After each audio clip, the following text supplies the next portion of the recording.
છોટાઉદેપુરમાં ખોરાક અને ઔષધ નિયમન તંત્ર દ્વારા ખાદ્ય પદાર્થની દુકાનોમાં સઘન ચેકિંગ દરમિયાન વાસી ખોરાક અને કેમિકલયુક્ત કલરનો નાશ કરાયો.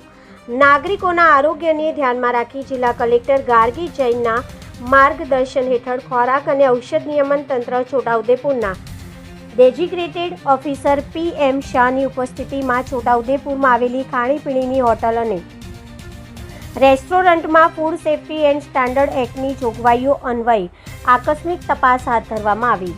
ઝુંબેશ દરમિયાન ટીમ દ્વારા આધુનિક food safety on wheels FSW testing વાનનો ઉપયોગ કરવામાં આવ્યો હતો.